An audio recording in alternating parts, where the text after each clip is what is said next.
Keep on pushing. Hey, this is Pastor George with your Midday Motivation, the last Monday of 2014, and I want to leave you with this powerful story. My father used to be in an old quartet group called the Holy Ones, and I believe they were one of the best groups in the central Birmingham area.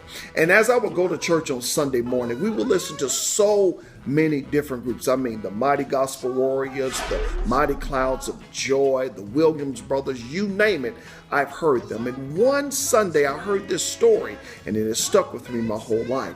This group tells a story of an old farmer who had an old goat in the backyard. Also in that backyard, he had an old dug well. The group goes on to say how much this farmer loved that goat because it provided him with all of the essentials that he needed. I mean, it gave him cheese, it gave him milk, and they began to build a relationship throughout the years. And one day as the goat was in the backyard, it slipped and fell down into that deep well. The farmer raced to the backyard, did everything he could to try to save that goat from the backyard. After about an hour of trying, he failed, and he came up with the conclusion, I can't get him out, but the least I can do is give him a decent burial. So he ran to his shed and got an old shovel and began to dig in the dirt and shovel dirt down into the well.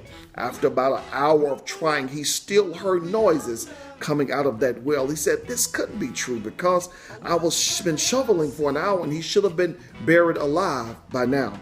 So the old farmer began to dig deeper and dig harder and shovel more dirt down into that old well. After about 2 hours of shoveling dirt, all of a sudden, that old goat hopped out of that well and walked away alive. What was happening down in that well was every time that the old farmer was throwing dirt down in the well, the goat was shaking the dirt off and packing the dirt under his feet. After about 2 hours of shaking things off and packing it under his feet, he began to rise higher and higher and eventually walk out of that old well alive. A lot of things have happened to you in 2014. Doors were closed in your face. Jobs you were supposed to get was taken away because of politics. You've had to walk through lies, treachery, defeat, and deceit. All of those things were Satan pouring dirt, trying to destroy and kill your dreams. What I want you to do is do what that goat did. Shake it off and pack it under your feet.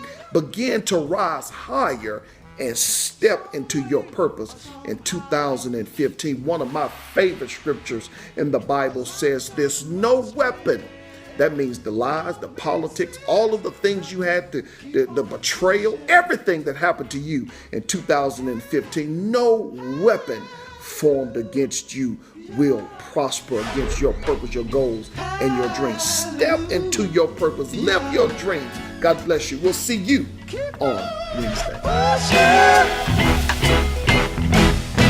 Now maybe someday